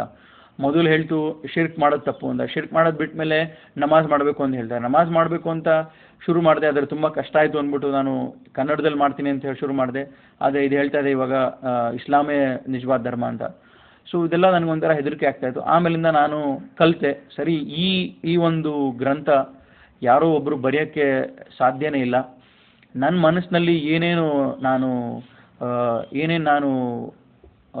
ಒಂಥರ ಈ ಸ್ಟ್ರಗಲ್ ಮಾಡ್ತಾ ಇದೀನೋ, ನನ್ನ ಮನಸ್ಸಿನಲ್ಲಿ ಏನೇನು ಈ ಥರ ಒಂಥರ ಯುದ್ಧ ಆಗ್ತಾ ಇದೆಯೋ, ಈ ನನ್ನ ಮನಸ್ಸಿನಲ್ಲಿರೋ ಭಾವನೆ ಯಾರೋ ಒಬ್ಬರು 1400 years back A person cannot right it. So ಈ ನನ್ನ ಮನಸ್ಸಿನ ಭಾವನೆಗಳನ್ನ ಒಂದು ಅರ್ಥ ಮಾಡಿಕೊಂಡು ನನ್ನ ಮನಸ್ಸಿನ ಭಾವನೆಗೆ ಅನುಸರಿಸಿ ಈ ಮಾತುಗಳು ಹೇಳ್ತಾ ಇರೋದು ನನ್ನ ಸೃಷ್ಟಿಕರ್ತನೇ ಇರಬೇಕು, ನನ್ನ ಸೃಷ್ಟಿಕರ್ತ ಮಾತ್ರ ಈ ಥರ ಮಾತು ಹೇಳೋಕ್ಕಾಗ ಸಾಧ್ಯ ಅಂದ್ಬಿಟ್ಟು ನನಗೆ ಒಂಥರ ಭರವಸೆ ಬಂತು. ಆಮೇಲಿಂದ ಈ ಕುರಾನ್ ಮೇಲೆ ಭರವಸೆ ಜಾಸ್ತಿ ಆಗ್ತಾ ಹೋಯಿತು, ವಿಶ್ವಾಸ ಮಾಡೋಕ್ಕೆ ಶುರು ಮಾಡಿದೆ ಈ ಕುರಾನ್ ಮೇಲೆ. ಆಮೇಲಿಂದ ನಾನು ನಮಾಜ್ ಕಲಿತೆ, 3-4 ತಿಂಗಳಾದಮೇಲೆ ನಮಾಜ್ ಕಲಿತೆ. ಆಮೇಲೆ ನಮಾಜ್ ಮಾಡೋಕ್ಕೆ ಶುರು ಮಾಡಿದೆ. ಆದರೆ ನಮಾಜ್ ಮಾಡಬೇಕಾದ್ರೆ ಒಂದೊಂದು ಸಲ ನಮ್ಮ ಮನೇಲಿ ನಮ್ಮ ಅಮ್ಮ ಇರ್ತಾಯಿದ್ರು, ನಮ್ಮ ತಂದೆ ತಾಯಿ ಇರ್ತಾಯಿದ್ರು, ಇಲ್ಲ ಕಾಲೇಜ್ನೂ ಇರ್ತಾಯಿದ್ರೆ. ಸೊ ಅವಾಗ ನಮಾಜ್ ಬಿಡ್ತಾ ಇದ್ದೆ. ನಾನು ಫ್ರೈಡೇಗೆ ಮಸೀದಿಗೆ ಹೋಗ್ತಾ ಇರಲ್ಲ. ಸೊ ನನಗೆ ಒಂಥರ ಈ ಭಾವನೆ ಇತ್ತು, ನಾನು ತುಂಬ ನಾನು ತುಂಬ ವೀಕ್ ಇದ್ದೀನಿ, ಇವಾಗ ನಾನು ಓಪನ್ ಆಗಿ ನಮಾಜ್ ಮಾಡೋದೆಲ್ಲ ಸರಿ ಇಲ್ಲ, ನಾನು ಇನ್ನೂ ಕಾಲೇಜಲ್ಲಿ ಓದಬೇಕು, ಇನ್ನೂ ಮುಂದುವರಿಬೇಕು, ಇವಾಗ ನಮಾಜ್ ಮಾಡೋ ಅಗತ್ಯ ಇಲ್ಲ ಅಂತ ಒಂಥರ ನಾನು ನಿರ್ಧಾರ ಮಾಡ್ಕೊತಾ ಇದ್ದೆ. ನಾನು ಇನ್ನೂ ನನ್ನ ಇಂಜಿನಿಯರಿಂಗ್ ಮುಗಿಸ್ಬೇಕು, MBA ಮಾಡಬೇಕು, ಆಮೇಲಿಂದ ಒಳ್ಳೆ ಕೆಲಸ ಸಿಕ್ಕಿದ ಮೇಲೆ ಆಮೇಲೆ ಬೇಕಾದರೆ ಇಸ್ಲಾಂನಲ್ಲಿ ಬರ್ತೀನಿ, ಆವಾಗ ದುಡ್ಡು ಇರುತ್ತೆ, ಏನೂ ತೊಂದರೆ ಇಲ್ಲ. ಇವಾಗ ಹೊರಗೆ ಹೋದರೆ ನನಗೆ ತುಂಬ ಪ್ರಾಬ್ಲಮ್ ಆಗುತ್ತೆ ಅಂದ್ಬಿಟ್ಟು ನಾನು ಇನ್ನೂ ವೆಯ್ಟ್ ಮಾಡೋಣ, ಇವಾಗ it is not very important, ನಾನು ಇದೆಲ್ಲ ರೆಗ್ಯುಲರಾಗಿ ಮಾಡಬೇಕು, ನಾನು ಸ್ಟಡೀಸ್ ಮೇಲೆ ಗಮನ ಹರಿಸ್ಬೇಕು ಅಂದ್ಬಿಟ್ಟು ಆ ಥರ ನಿರ್ಧಾರ ಮಾಡಿದೆ. ಆಮೇಲಿಂದ ತಿರ್ಗಾ ನಾನು ಶನಿವಾರ ಭಾನುವಾರ ಅಂಗಡಿಗೆ ಹೋಗಿ ಕುರಾನ್ನ ಓದಿದಾಗ ಸ್ವಲ್ಪ ಆಯತ್ಗಳು ನನಗೆ ತಿರ್ಗಾ ನನ್ನ ಮನಸ್ಸಿಗೆ ಒಂಥರ ಹೊಡೆಯೋ ಥರ ಇತ್ತು. ಒಂದೇನೆಂದರೆ, there are people who say we believe in Allah and the last day, but they are actually not believers. They are deceiving Allah and the believers of Allah. But they are not deceiving anybody else, they are deceiving themselves. ಅಂದರೆ ಸ್ವಲ್ಪ ಜನ ಇದ್ದಾರೆ, ಸ್ವಲ್ಪ ಮಾನವರಿದ್ದಾರೆ. ಅವ್ರು ಏನಂದರೆ ಹೇಳ್ತಾರೆ ನಾವು ಅಲ್ಲಾನ ಆಮೇಲೆ ಪರಲೋಕದ ಮೇಲೆ ವಿಶ್ವಾಸ ಇಡ್ತೀವಿ ಅಂತ. ಆದರೆ ನಿಜವಾಗ್ಲೂ ಅವರು ವಿಶ್ವಾಸ ಇಡಲ್ಲ, ಅವರು ಮೋಸ ಮಾಡ್ತಾ ಇದ್ದಾರೆ ಅಲ್ಲಾನ ಮತ್ತು ಅಲ್ಲಾನ ಫಾಲೋವರ್ಸ್ನ. ಆದರೆ ಅವರು ಮೋಸ ಯಾರಿಗೂ ಮಾಡ್ತಾಯಿಲ್ಲ, ಅವರು ಧೋಖಾ ಮಾಡ್ಕೊತಾ ಇದ್ದಾರೆ, ಮೋಸ ಮಾಡ್ಕೊತಾ ಇದ್ದಾರೆ ಅದು ಅಂತ ಅಲ್ಲ ಕುರಾನ್ನಲ್ಲಿ ಹೇಳ್ತಾರೆ. ಆಮೇಲೆ ಇನ್ನೊಂದು ಆಯ್ತು ಏನಂದರೆ, what are these people waiting for? ಅದೇ ವೇಟಿಂಗ್ ಫಾರ್ ಅಲ್ಲಾ to come on the clouds with the angels, then the matter is settle, that's the day of judgement. ಇವ್ರು ಏನಕ್ಕೋಸ್ಕರ ವೆಯ್ಟ್ ಮಾಡ್ತಾ ಇದ್ದಾರೆ, ಯಾವುದಕ್ಕೋಸ್ಕರ ಇವರು ಕಾಯ್ತಾ ಕೂತಿದ್ದಾರೆ? ಅಲ್ಲಾ ಮತ್ತು ಅಲ್ಲಾನ ದೇವತೆಗಳು ಈ ಆಕಾಶದಲ್ಲಿ ಬಂದರೆ ಅವತ್ತಿನ ದಿವಸನೇ ಜಡ್ಜ್ಮೆಂಟ್ ಡೇ. ಸೊ ಏನಕ್ಕೆ ಇವ್ರು ವೆಯ್ಟ್ ಮಾಡ್ತಾ ಇದ್ದಾರೆ? ಅಲ್ಲಿವರೆಗೆ ವೆಯ್ಟ್ ಮಾಡಿದ್ರೆ ಇವ್ರು ಏನೇನು ತಪ್ಪು ಮಾಡಿದ್ರು, ಏನೇ ಇವರು ನಮಗೆ ಶಿಫಾರಸು ಮಾಡಿದ್ರು, ಏನೇ ಇವರು ತಪ್ಪನ್ನು ಒಪ್ಕೊಂಡ್ರು, ಆವತ್ತಿನ ದಿವಸ ಇದೆಲ್ಲ ಏನು ಫಲ ಸಿಗಲ್ಲ ಇವ್ರಿಗೆ. ಸೊ ಇದೆರಡು ಆಯಿತು ನನಗೆ ತುಂಬ ಮನಸ್ಸಿಗೆ ಹಿಡಿತು. ಆಮೇಲೆ ಮನಸ್ಸು ಮೇಲೆ ಒಂಥರ ನನ್ನ ಭಾವನೆ ಮೇಲೆ ತುಂಬ ಹೊಡೆಯೋ ಥರ ಈ ಎರಡು ಆಯಿತು. ಆಮೇಲೆ ನಾನು ಶುರು ಮಾಡಿದೆ ನಮಾಜ್ನ ಒಂದು ಸ್ವಲ್ಪ ರೆಗ್ಯುಲರ್ ಆಗಿ ಮಾಡೋಕ್ಕೆ. Because it was saying that they are the people who says we believe but they don't believe. ಇವಾಗ ನಾನು though I believed in Quran, ನಾನು ಫಾಲೋ ಕರೆಕ್ಟಾಗಿ ಮಾಡ್ತಾ ಇರಲ್ಲ. ಒಂದು ಸಲ ಹೆದರಿಕೆಗೆ ಇಲ್ಲ ಓದಬೇಕು ಅನ್ನೋ ಒಂದು ಇಂಟ್ರೆಸ್ಟ್ಗೆ ನಾನು ಕರೆಕ್ಟಾಗಿ ಫಾಲೋ ಮಾಡ್ತಾ ಇರಲ್ಲ. ಸೊ ಇದು ಹೇಳುತ್ತೆ, ಇದು ಮುನಾಫಿಕ್ ಅವರು ಈ ಥರ ಮಾಡ್ತಾರೆ, ಅವ್ರು ಫಾಲೋ ಸರಿಗೆ ಅಂತ. ಸೊ ನನಗೆ ಹೆದರಿಕೆ ಆಗ್ತದ್ದು, ನಾನು ಮುನಾಫಿಕ್ ಅಂದರೆ ಒಂಥರ ಮೋಸಗಾರಣ ನಾನು ಅಂದ್ಬಿಟ್ಟು ನನಗೆ ಹೆದರಿಕೆಯಿಂದ ನಾನು ತಿರ್ಗಾ ಶುರು ಮಾಡಿದೆ ಎಲ್ಲ ಟೈಮ್ಗೆ ಪ್ರಯರ್ಸ್ ಮಾಡೋಕ್ಕೆ. ಆಮೇಲಿಂದ ನನ್ನ ಪ್ಲ್ಯಾನ್ ಪ್ರಕಾರ ನಾನು ಈ ಥರ ಮಾಡ್ತೀನೋದನ್ನು ನಾನು ಬಿಟ್ಟೆ. ಆಮೇಲಿಂದ ಮನೇಲಿ ಎಲ್ಲರಿಗೂ ಇಸ್ಲಾಂ ಬಗ್ಗೆ ಹೇಳೋಕ್ಕೆ ಶುರು ಮಾಡಿದೆ. ಏನಾರ ಆಗಲಿ, ನಾನು ಹೋಗಲಿ, ನಾನು ಸಾಯಕ್ಕೆ ಮುಂಚೆ ಅಟ್ಲೀಸ್ಟ್ ನಮ್ಮ ಮನೇಲಿ ಎಲ್ಲರಿಗೂ ಹೇಳಬೇಕು, ಇಸ್ಲಾಂ ಸತ್ಯ ನಾನು ಒಬ್ಬರಿಗೆ ಹೇಳಬೇಕು ಅನ್ನೋಕ್ಕೆ ಶುರು ಮಾಡಿದೆ. ಆಮೇಲೆ ನಮಾಜ್ ಮಾಡಬೇಕಾದ್ರೆ ನನ್ನ ತಂಗಿ ನೋಡ್ಬಿಟ್ಲು ನಾನು ನಮಾಜ್ ಮಾಡೋದನ್ನ. ಆಮೇಲಿಂದ ಅವಳು ಮನೇಲಿ ಎಲ್ಲರಿಗೂ ಹೇಳಿದ್ಲು. ಮನೇಲಿ ಡೌಟ್ ಬರೋಕ್ಕೆ ಶುರು ಆಯಿತು, ದಿವಸ ಜಗಳ, ಯಾಕೆ ಪೂಜೆ ಮಾಡ್ತಾ ಇಲ್ಲ ಅಂತ. ನಾನು ಹೇಳ್ತಾ ಇರುವೆ ಇದೆಲ್ಲ ತಪ್ಪು ಅಂತ. ಆಮೇಲೆ ಒಂದೊಂದು ಸಲ ಸುಳ್ಳು ಹೇಳುವೆ, ಇಲ್ಲ ನಮ್ಮ ಕಾಲೇಜಲ್ಲೆಲ್ಲ ಬೈತಾರೆ, ನಾಮಗಳು ಹಾಕೊಂಬರ್ತಾಯಿದೆ ಅಂತ, ಅದಕ್ಕೇ ನಾನು ಪೂಜೆ ಬಿಟ್ಬಿಟ್ಟಿದ್ದೀನಿ ಅಂತ. ಆಮೇಲೆ ಏನಾಯಿತು, ನಮ್ಮ ಮನೇಲಿ ಹೇಳ್ತಾ ಇದ್ದೆ, ಇವಾಗ ನಮ್ಮ ಧರ್ಮ ಈ ಥರ ಇದೆ, ನಮ್ಮ ಧರ್ಮದಲ್ಲಿ ಈ ಥರ ತಪ್ಪುಗಳಿವೆ, ನಮ್ಮ ಧರ್ಮನ ನಾವು ಅಪಾರ್ಥ ಮಾಡ್ಕೊಂಡಿದ್ದೀವಿ. ಹಿಂದೂ ಧರ್ಮ ಅಂದರೆ ನಾವು ಮೂರ್ತಿಗಳು ಪೂಜೆ ಮಾಡೋದನ್ನು ನಾವು ಧರ್ಮ ಅಂದ್ಕೊಂಡಿದ್ದೀವಿ, ಆದರೆ ಇದು ನಿಜ ಅಲ್ಲ, ನಿಜ ದೇವ್ರನ್ನ ನಾವು ಪೂಜೆ ಮಾಡಬೇಕು ಅಂತ ನಾನು ನಮ್ಮ ಮನೇಲಿ ಹೇಳ್ತಾ ಇದ್ದೆ. ಆಮೇಲೆ ಏನಾಯಿತು, ಅವರು ಒಪ್ಕೊತಾ ಇದ್ರು, ಆದರೆ ಹೇಳೋರು ನಾವು ಒಪ್ಕೊತೀವಿ, ನೀವು ಹೇಳೋದು ಮೂರ್ತಿ ಪೂಜೆ ಹಿಂದೂಯಿಸಮ್ ಇಲ್ಲ ಅಂತ, ಆದರೆ ಇದೆಲ್ಲ ನಮ್ಮ ಪುರಾತನ ಕಾಲದಲ್ಲಿ ಮಾಡ್ತಾ ಇದ್ದಾರೆ ಅಂತ ಅವ್ರು ಹೇಳೋರು, ಆದರೆ ನಂಬ್ತಾ ಇರಲ್ಲ ಅವರು. ಆಮೇಲೆ ಮನೇಲಿ ಎಲ್ಲರಿಗೂ ಹೇಳುವೆ ಇಸ್ಲಾಂ ಬಗ್ಗೆ. ಆಮೇಲೆ ಇನ್ನೊಂದು ಆಯತ್ತಿತ್ತು, ಅದು which changed my life was, ಆಮೇಲಿಂದ ನಾನು ತುಂಬ ಕಾನ್ಫಿಡೆನ್ಸಿಂದ ನಮ್ಮ ಮನೇಲಿ ಹೇಳೋಕ್ಕೆ ಶುರು ಮಾಡಿದೆ. ಆಮೇಲಿಂದ ನಾನು ಮನೆ ಬಿಟ್ಟು ಬರಬೇಕಾಯಿತು ಇಸ್ಲಾಂನ ಕಂಪ್ಲೀಟ್ಲಿ ಫಾಲೋ ಮಾಡೋಕ್ಕೆ. ಸ್ವಲ್ಪ ಆಯತ್ಗಳು ಬಂತು, ಏನಂದರೆ ನೀವು if you are following Islam, it is not a favour which you are doing on Allah ಸುಬ್ಹಾನಹು ವ ತಆಲಾ. And always Quran use to say you should completely follow Islam, ನೀವು ಇಸ್ಲಾಂನ ಕಂಪ್ಲೀಟಾಗಿ ಫಾಲೋ ಮಾಡಬೇಕು. And again it use to say that what are these people waiting for? Are they waiting for Allah to come on the clouds with the angels, then the matter is settled. Amale innondu ayat which was saying was that when these people on their deathbed, my angels will ask what state you are in. They will say we were weak and oppressed in this world, and angels will reply, was Allah's land was not vast enough for you to emigrate and follow Islam. So ee 4-5 ayatgalu ನನಗೆ change ಮಾಡ್ತು. and then I had to tell my family that this is right and this is wrong, and they had to we had a big fight. ಅವರು ಮನೆಯಿಂದ ಹೊರಗೆ ಹಾಕಿದ್ರು. ಇದನ್ನು ಕನ್ನಡದಲ್ಲಿ translate ಮಾಡಬೇಕಂದ್ರೆ, ಮೊದಲನೇ ಆಯಿತು, ನೀವು ಅಲ್ಲಾನ ಪೂಜಿಸಿದ್ರೆ ನೀವು ಅಲ್ಲಾ ಮೇಲೆ ಏನು ಒಂದು ಉಪಕಾರ ಮಾಡ್ತಾಯಿಲ್ಲ, ಅಲ್ಲಾನ ಪೂಜೆ ಮಾಡಿ ನೀವು ಅಲ್ಲಾ ಮೇಲೆ ಏನು ಉಪಕಾರ ಮಾಡ್ತಾಯಿಲ್ಲ. ಇದು ಅಲ್ಲಾನ ಪೂಜೆ ಮಾಡಿದ್ರೆ ನಿಮಗೆ ಒಳ್ಳೆಯದು ಈ ಲೋಕದಲ್ಲಿ ಪರಲೋಕದಲ್ಲಿ. ಸೊ ಅಲ್ಲಾ ತಾಲಾ ಕುರಾನ್ನಲ್ಲಿ ಹೇಳ್ತಾರೆ, ನೀವು ಪೂಜೆ ಮಾಡಿ ನನಗೇನು ಉಪಕಾರ ಮಾಡ್ತಾಯಿಲ್ಲ, ಪೂಜೆ ಮಾಡೋದು ನಿಮ್ಮ ಧರ್ಮ, ನೀವು ಪೂಜೆ ಮಾಡಿದ್ರೇ ಈ ಲೋಕದಲ್ಲಿ ನೀವು ಗೆಲ್ತೀರಾ, ಪರಲೋಕದಲ್ಲೂ ಗೆಲ್ತೀರಾ ಅಂತ ಅಲ್ಲ ಹೇಳ್ತಾರೆ. ಆಮೇಲೆ ಇನ್ನೊಂದೇನೆಂದರೆ, ನಾನು ಯಾವಾಗ ಬೇಕಂದರೆ ಅವಾಗ ಮಾಡ್ತಾ ಇದ್ದೆ, ಇಲ್ಲ ಫ್ರೈಡೇಗಳಿಗೆ ಮಸೀದಿ ಹೋಗ್ತಾ ಇರಲಿಲ್ಲ. ಸೊ ಅದಕ್ಕೆ ಕುರಾನ್ನಲ್ಲಿ ನನಗೆ ಮನಸ್ಸಿಗೆ ಮುಟ್ಟೋ ಥರ ಒಂದು ಆಯತ್ ಬರ್ತಾಯಿತ್ತು, you have to follow Islam completely. ಇಸ್ಲಾಂನ ನೀನು ಕಂಪ್ಲೀಟಾಗಿ ಫಾಲೋ ಮಾಡಬೇಕು, ನೀನು ಮನಸ್ಸಿಗೆ ಬಂದಂಗೆ ಮಾಡೋಂಗಿಲ್ಲ. ಈಗ ಮನಸ್ಸಿಗೆ ಬಂದು ಇಸ್ಲಾಮಿಗೆ ಫಾಲೋ ಮಾಡೋರು ಸ್ವಲ್ಪ ಯಾವ್ದು ಈಸನೋ ಅದನ್ನು ಮಾಡ್ತಾರೆ, ಯಾವ್ದು ಕಷ್ಟನೋ ಅದನ್ನು ಬಿಡ್ತಾರೆ. ಇವರೆಲ್ಲ ಮೋಸಗಾರರು, ಅಲ್ಲಾಗೆ ಮೋಸ ಮಾಡ್ತಾರೆ, ಮುನಾಫಿಕ್ಗಳು ಇವರು. ಆದರೆ ಅವ್ರು ಅನ್ಕೊಂತಾರೆ ಮೋಸ ಮಾಡ್ತಾ ಇದ್ದಾರೆ ಅಂತ, ವಾಸ್ತವದಲ್ಲಿ ಅವರು ಮೋಸ ಅವ್ರಿಗೆ ಮೋಸ ಮಾಡ್ಕೊತಾ ಇದ್ದಾರೆ ಅಂತ ಇದೊಂದು ಆಯಿತು. ನಾನು ಚೇಂಜ್ ಮಾಡ್ತು. ಆಮೇಲೆ that is why I started waiting for an opportunity to leave my home. ನನಗೆ ಹೆದರಿಕೆ ಇತ್ತು, ಇವಾಗ ನಾನು ಎಲ್ಲಿ ನಾನು ಸತ್ಬಿಡ್ತೀನೋ ಬೇಗ ಅಂತ. ನಾನು ಸಾಯೋದಕ್ಕೆ ಮುಂಚೆ ನಾನು ಇಸ್ಲಾಂನ ಕಂಪ್ಲೀಟಾಗಿ ಫಾಲೋ ಮಾಡಬೇಕು ಅನ್ನೋದೊಂದು ಹೆದರಿಕೆ ಇತ್ತು. ಇವಾಗ Allah says, what are these people waiting for? When they are in their deathbed, Allah will ask them, Allah's angels will ask them that what state you are in. ದೇವತೆಗಳು ನಾನು ಕೇಳ್ತಾರೆ, ನಾನು ಒಂದು ಸಾಯೋ ಸ್ಥಿತಿನಲ್ಲಿ ಇರಬೇಕಾದ್ರೆ ದೇವತೆಗಳು ಕೇಳ್ತಾರೆ ನನಗೆ, ನೀನು ಯಾವ ಸ್ಥಿತಿನಲ್ಲಿದ್ದೆ? ಆಗ ನಾನು ದೇವತೆಗಳಿಗೆ ನಾನು ಈ ರಿಪ್ಲೈ ಮಾಡ್ತೀನಿ, ನಾನು ತುಂಬ ವೀಕ್ ಆಗಿದ್ದೆ, ನಾನು ತುಂಬ ಮಾಯೂಸ್ ಆಗಿದ್ದೆ ಈ ಜಗದಲ್ಲಿ ಅಂತ. ದೇವತೆಗಳು ನನಗೆ ಹೇಳ್ತಾರೆ, ಅಲ್ಲಾನ ಜಗತ್ತು ವಿಶಾಲವಾಗಿಲ್ವಾ, ನಿನಗೆ ಹೊರಗೋಗಿ ಅಲ್ಲಾನ ಪೂಜೆ ಮಾಡೋಕ್ಕೆ ಕಂಪ್ಲೀಟ್ ಆಗಿ ಅಂತ. ಅದೊಂದು ಆಯಿತು ಟ್ರಾನ್ಸ್ಲೇಷನ್ ಇಂಗ್ಲೀಷ್ದು. So that change my life and I was waiting for an opportunity. ನಮ್ಮ ಮನೇಲಿ ವೆಯ್ಟ್ ಮಾಡ್ತಾ ಇದೆ ಆಪರ್ಚುನಿಟಿಗೆ. ಯಾವ್ದಾರ ಒಂದು ಜಗಳ ಸಿಕ್ಕಿದ್ರೆ ಸಾಕು, ಹೋಗ್ಬಿಡೋಣ ಮನೆ ಬಿಟ್ಟು ಇಸ್ಲಾಂನ ಫಾಲೋ ಮಾಡೋಕ್ಕೆ ಅಂತ ನಾನು ಕಾಯ್ತಾ ಇದ್ದೆ. ಅದೇ ರೀತಿ ಒಂದು ಸಲ ಮನೇಲಿ ಜಗಳ ಆಯಿತು. ಅದನ್ನು ಒಂದು ನೆಪವಾಗಿಟ್ಟು ನಾನು ಹೇಳಿದೆ, ನಾನು ಇವಾಗ ಹೋಗ್ತಾ ಇದ್ದೀನಿ. ನಮ್ಮ ಮನೇಲಿ ನಮ್ಮ ತಂಗಿರಿಗೂ ಹೇಳಿದೆ. ಅವ್ರು ನನ್ನ ತಂಗಿ side she also wants to embrace Islam. ಅವಳಿಗೂ ಗೊತ್ತಾಯಿತು ಅವಳು ಇಸ್ಲಾಮೇ ನಿಜ ಅಂತ.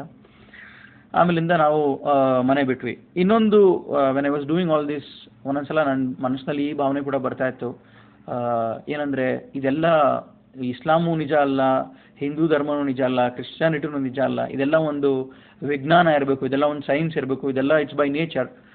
ಆಮೇಲಿಂದ ನಾನು ಸ್ವಲ್ಪ ವಿಚಾರಿಸಿದ ಮೇಲೆ ಅದೇನು ಒಂದು ಫೈರ್ ಬಾಲ್ ಇರುತ್ತೆ, ಆ fire ball was destroyed, then this world is form, that's what is big bang theory.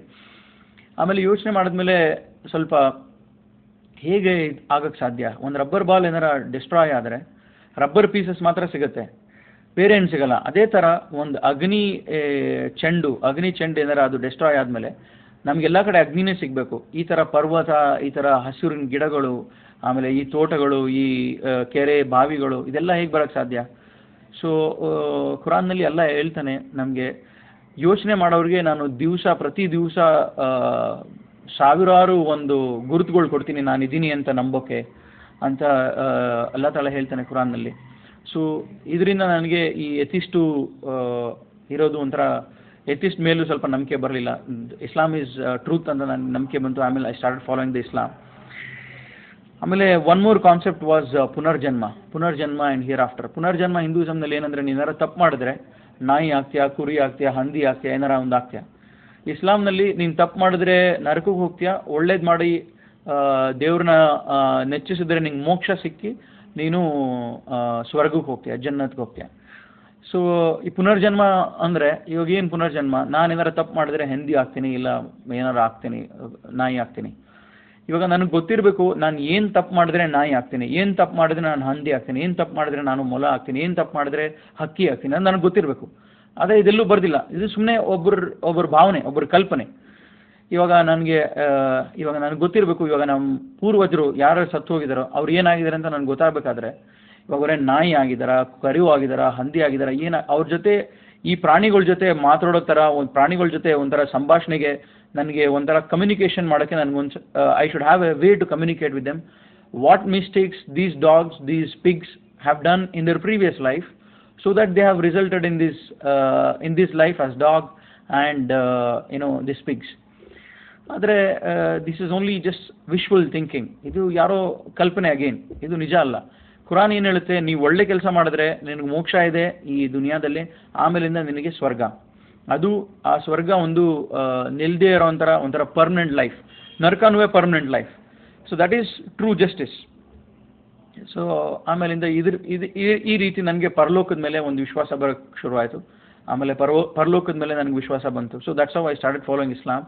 ಆಮೇಲೆ ಮನೆ ಬಿಟ್ಟು ಬರಬೇಕಾಯಿತು. ಈ ಜಗಳದಿಂದ ಮನೆ ಬಿಟ್ಟು ಬಂದ್ವಿ.